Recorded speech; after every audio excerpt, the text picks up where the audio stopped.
Today I want to talk about detachment and something that I've started to learn in this life is how we think that we can detach. Well, I don't know, I should I say, because I don't think everyone can detach too easily. I think a lot of people actually battle with detachment, and I think that the battle comes in because they generally people don't like change, and detachment requires accepting change. And I've started to see within myself, because I always thought I was very good at detaching, and once I accepted to change, it was quite easy for me to cut things and then just go and carry on and move forward from there. And one of the things I've realized in the recent weeks with all the changes I've gone through in my life is that it is very difficult to detach, just in general. Like, you think that you're fine. In my case, I thought that I had it, and then there'll always be like a trigger that comes through, one that just ignites that sense of fear of loss, or that yearning to not allow the winds of change to sweep through your life. And I almost like feel the need to write a bit of a journal about it, or some sort of story about like the phases, like monitoring it as it happens, because the first part of detachment is incredibly painful. Incredibly, like for me it was, and I'm talking about my own experience here, so if any of you disagree with me, then that's your experience, this is mine. And I don't know, I talk about my experience, but I'd imagine that there's a fair amount of people who can relate to this. And one of the things that happened when I first made the decision to do a massive change in my life, and one of the first things, it was like the most incredible pain that you feel inside you, and you just can't shake it. It was just so immensely painful, and I say it with a smile on my face, but I'm one of those people who laughs when something is uncomfortable or awkward, or so I'm one of those people. And like you just end up thinking you're not going to be able to make it past this phase. So you have this immense amount of pain and suffering that comes with the first phase of detachment. Then from that phase, eventually you can get past each day without feeling too bad, but there'll still be a bit of a trigger, but you'll start to feel a bit better. And mine lasted for weeks and weeks, until I made a decision. And once I made that decision, I'd already come to a point in my life where I was at peace with my decision. A lot of people make a decision in an instant, or they're almost backed into a corner before they make a choice, where there is no other choice. And I'd got into the stage where I needed to make the choice for my own health and my own well-being.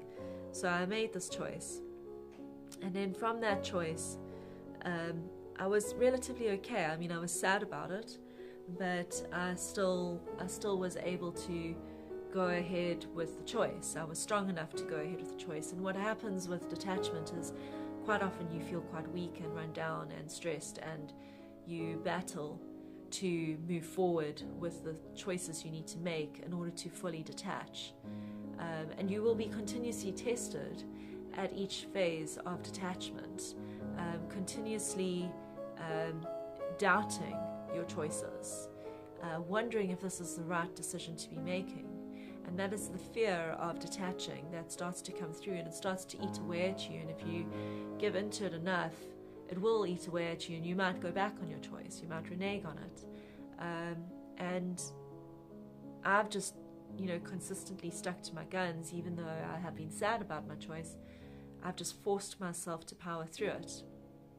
And then you'll go through a phase and you'll be super strong, and you'll kind of feel like everything's great, and you know, this is the right decision for you, and you'll go through that a few times, and then every now and again something will happen that will just trip you up, and you'll just end up like going, what am I doing? Why am I making this decision? It's so painful, it's so scary, you know, because detachment is, any big change in your life requires detachment from the situation so that you can progress with it, because changes are you expecting you to change a habit. Being around people is creating habits. Being in relationships creates habits. All of these things that we live in our life are patterns and habits that we grow used to and accustomed to having in our life. And then we end up, you know, accepting it as the norm. And it's almost like OCD kind of behavior where if you don't have that, then it's like, oh my God, it's so scary. And it is scary, and that's okay. But at the same time, you can't allow things to hold you back in your life because it's scary. You can't allow things to prevent you from feeling happy because it's scary. You can't allow yourself to suffer because it's scary. And you can't put yourself in a situation that affects other people's lives too, in a negative way, and remain in that situation, because not only is that selfish, but it's also scary. So, well, should I say, not only is it scary, it's also selfish.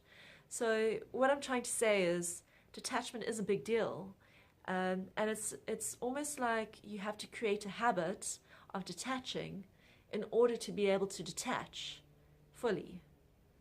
And it's okay if you can't actually ever really detach, but I think the trick is to accept whatever it is that you're detaching from as a phase in your life. And if it's something that meant anything to you, then you also need to celebrate it in order to be able to detach, because you can only really detach from something if you do not harbor any negative emotions towards it or towards the people involved. If there is any baggage or begrudging or negativity relating to the situation or the people involved in the situation, you will never be able to detach from it, because you harbor these negative emotions that anchor you to the situation. So I don't know if I'm making any sense, but it feels kind of right to me, like what I'm saying. So yeah, I feel like I need to do another video on this because I'm already on 8 minutes, but let me know what your thoughts are. It just makes sense to me. And yeah, let's see, it's a new year, it's a one vibrational year, which is a year of new beginnings, and any changes you needed to make in your life that are now turning negative, because you haven't made the choices, are going to require you to make that choice, and you're going to need to be able to detach. So I hope this helps you find your footing with it. And if you want any advice or any insight from my experience, you're welcome to message me on it. I'm more than happy to reply. Okay, good luck, Godspeed, enjoy your evening.